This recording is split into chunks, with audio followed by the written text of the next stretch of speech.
This is looking at a first pass through Macbeth's first soliloquy. So if we move on to just first of all making sure we know what it means if you're kind of paraphrasing it in modern language.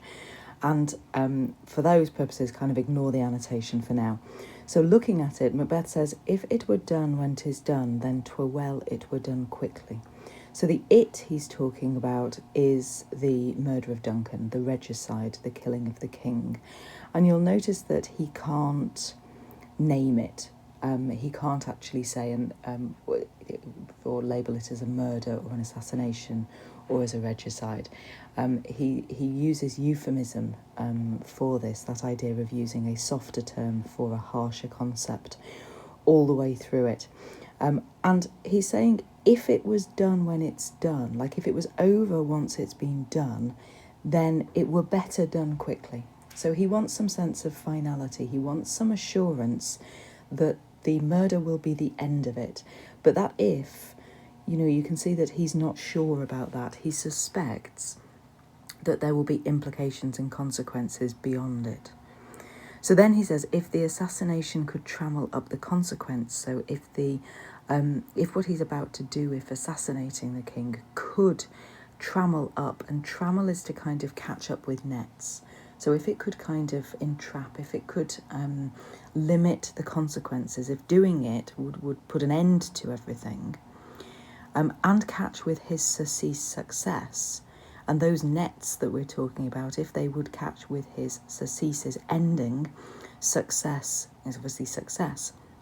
Like if the end of Duncan was the end of it, but this blow might be the be-all and end-all here, that the blow, that the kind of violent action would put paid to everything here, and by here he means kind of in this world, this situation.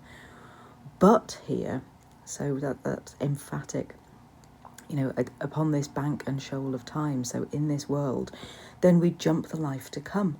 Then we may perhaps be prepared to sacrifice an afterlife or the consequences for Macbeth's soul. If I could get some reassurance that it would have all of the benefits and no consequences here, then, I'd be prepared to sacrifice quite a lot. And then he comes in with but. So, but in these cases, we still have judgment here. So in matters like this, we are still likely to be judged in this world. That we but teach bloody instructions, which being taught, return to plague the inventor. So if you teach bloody instructions, if you do things, once they're taught, once they're out there, once that precedent or example is set, they return to kind of rebound, to take their toll on the person who started it, to plague, to disease the inventor. So this type of even-handed justice, so that idea of payback, if you like, commends the ingredients of our poison chalice to our own lips. So the idea of that natural justice would mean that poison chalice, and you remember a chalice is a kind of religiously based goblet. If it's got poison in it, obviously it's that kind of oxymoronic sense. We're made to drink from that. So the idea that he can't guarantee there's not going to be any comeback on him. He kind of suspects that there will be. And then he moves on to the next kind of phase of the soliloquy, and he's examining all the reasons why he shouldn't kill Duncan. So he says he's here in double trust. So there are two reasons why he's trusting me. First, I'm his kinsman and his subject. So I'm related to him, I'm his kinsman, and he's my king. And they are both strong against the deed. So they are both good reasons for not killing somebody. But then as his host, who should against his murderer shut the door, not bear the knife myself. So there's not only these two very strong reasons, but there's a third one, that actually Duncan is a guest. A host should protect and not attack. He shouldn't be kind of wielding the knife himself. And then he looks at Duncan in particular and says, besides this, Duncan hath borne his faculties so meek. So besides, Duncan has carried out his tasks, his role, his job so well, so kind of humbly. He's been so clear in his great office. The great office is the position of king. He's done the job well. He's been so good that his virtues will plead like angels. So all these good things about him and then you get these similes, will sing out like angels, and the angels are trumpet-tongued, and they'll sing against the deep damnation of his taking off. So this idea of things rising up and shouting out against the murder, and in this case it's Duncan's virtues, are going to speak out against the deep damnation of the murder. Then we move to another personification in terms of pity, like a naked newborn babe striding the blast. So the blast is the trumpet-tongued kind of pleading. It's also this idea of wind and elements. So pity will be there like a newborn baby. Or heaven's cherubim, if you think of cherubs, like little curly-haired, naked kind of classical figures. They'll be horsed upon the sightless couriers of the air, that is the wind, and they'll blow the horrid deed in every eye that tears shall down the wind. So there'll be no escaping this idea once it's done. The whole kind of heavens and the whole environment and setting will shout and proclaim this awful news, so much so that it'll be universal. Everyone will understand. The horrid deed will be exposed to every eye. And then finally Macbeth ends up considering his own intentions, and he says, I have no spur to prick the sides of my intent. And if you think of a spur being that little spiky thing that a horse rider wears on their back of their heel to kind of jab the side of the horse to make it go faster, he's adopting that riding metaphor. He says he's got nothing to kind of prick the sides of his intent. The horse is his intention, apart from vaulting ambition, apart from his ambition, kind of his leaping and jumping, but it's likely to overleap itself and fall on the other. So you've got this image of somebody trying to jump too high or too far, and rather than completing that action, they end up kind of crumpling, they end up falling. That's a kind of double image there, and critics are divided about what it means, but both of them are kind of farcical. Both of them are a little bit ridiculous as an image, that you kind of either you jump on your horse, you make your horse jump too far, and the whole kind of rider and horse ends up in a heap, falling on the other side because it's tried to overleap, or the rider's kind of trying to jump onto the horse and ends up kind of over jumping and ending up in a heap on the floor on the other side. So you can see that this idea of Macbeth examining what he's got to do and actually listing the reasons why he shouldn't. And this soliloquy doesn't come to a conclusion. It actually, if you look in your copy of the text to contextualise the extract to see where it is, it actually gets interrupted by Lady Macbeth. So he never, in this particular soliloquy, he doesn't reach that conclusion. You think that he should be about to kind of go either way, and maybe you get the feeling that he's going, well, we won't, because he says later on, we'll go no further in this business. But there are these kind of list of reasons, that kind of cumulative effect of the fact that he's if not deciding not to do it, then he's psychologically conflicted in whether he should. So then, just looking a little bit, if you like, at the notes here, to make sure we've got everything, and this is putting it into a little bit more detail, maybe from an analytical point of view. So first of all, the first thing you pick out is it's a soliloquy. So all the stuff that a character soliloquizing brings with it, that idea that they are on their own, they are working through some sort of problem, and they will be telling the truth to their audience as a convention of theatre. So you can expect that this really is what Macbeth thinks. So you've got this idea that there is the psychological conflict there. It starts with an if. So this is, even from the first time he utters anything, there is that lack of certainty there. It's a conditional if it was done, not when it's done, but if it were done. There's his initial inability to name that we started to say, and you can go through this speech and actually pick out the it there. You can see that he says surcease rather than murder.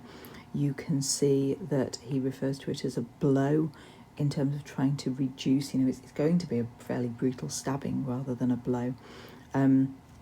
It is this case or these cases.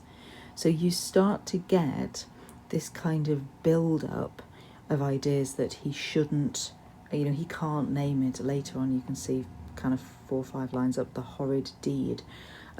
So he's generally making sure that he's using euphemism. And that's that kind of softening. Maybe here it's being used for denial or failure to kind of be able to confront what he's about to do. It's a kind of psychological get-out clause. You wouldn't use the phrase get-out clause in your essay. And you can see up here that I've put the note religious betrayal, potentially, and this quotation here. Because if you look at Macbeth saying, if it were done when 'tis done, then 'twere well it were done quickly. If you look up the reference to the Last Supper in John 13:27, when they're considering the betrayal of Jesus, then after supper, after supper there is that kind of comment that thou dost do quickly, that idea of betrayal. So you've got this kind of alignment of Macbeth's betrayal of Duncan is also kind of containing the overtones of, or the undertones of religious betrayal of Jesus. We mentioned the idea of nets and entrapment, entanglement. The idea that, later on Macbeth says he's so fast steeped in blood. The idea that he's getting into something that is going to capture, entrap, kind of be unstoppable. He can't escape the consequences. The idea of I suppose the sibilance in surcease success brings that kind of, contemplation to it. The idea of thinking his success, with his surcease success, and then that caesura in the middle, that kind of break before he carries on with the kind of plosives of but and blow, be all. So kind of moving from that contemplating to the very much harsher reality there. And then he starts to compare the kind of secular life with the concept of heavenly judgment. And he knows that there will be some consequence there. He knows that this idea of natural justice will intervene.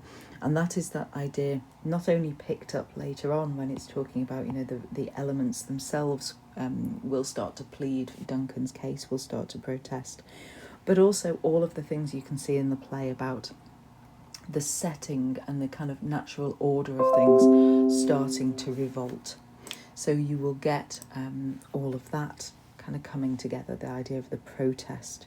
And he realises that actually there is this sense of inevitable payback, because in kind of echoing this idea from the kind of Book of Common Prayer, jumping the life to come, and having judgment here, we teach bloody instructions. He realised that this violence will come back for him, and you can see the semantic field turns to violence and disease. Starts to talk about blood, plague, poison. There is this inevitability of kind of earthly retribution. You can also see this particular bit, the judgment. The idea of judgment could be a kind of higher power, a kind of external force for Macbeth, but also he knows that he has judgment. He knows what he's about to do. He's evaluating the kind of consequences of it. He still has judgment here. He still has that grasp on his ability to weigh up what he's doing, which indeed is what this soliloquy is about. So you start to see the even-handed justice commends the ingredients of the poisoned chalice to our own lips. And you can see there that you've got this oxymoronic sense to that. A chalice being a religious vessel for kind of ceremonial purposes has got that idea of it's sacred, it's sanctified, it's holy.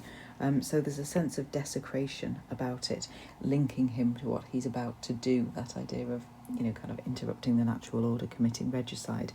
He's going to confuse things. He's going to kind of mix the poison in with the gain and be made to drink it. Then you look at the cumulative effect of this reasoning, this listing of reasons, that they are both, or both these reasons, the double trust is significant.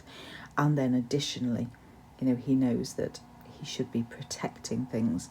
And this really is a look at the kind of Macbeth who the outward world has seen prior to him getting that kind of hint of ambition when his fantastical thought starts to take over.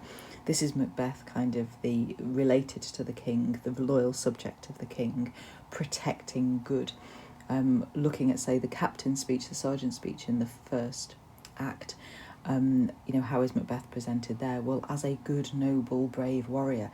But this doubt is beginning to creep in. Appearance and reality for Macbeth, and later the Macbeths, is beginning to separate out.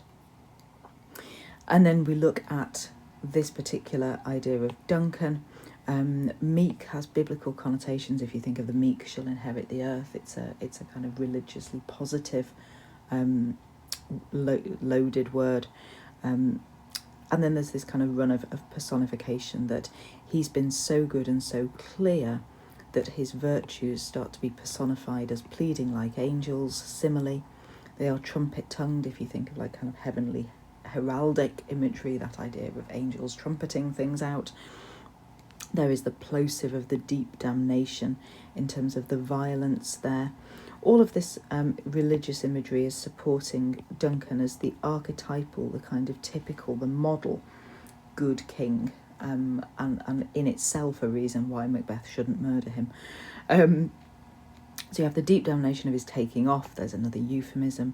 Pity is personified or through this simile compared to be like a naked newborn babe with all the vulnerability that kind of brings with it, and will be striding the blast, horsed upon the sightless couriers of the air, blow the horrid deed in every eye.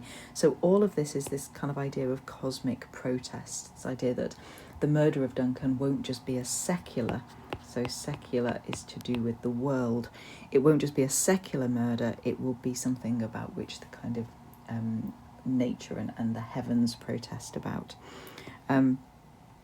There will be a sense of universal grief. So universal grief meaning it will apply to everybody.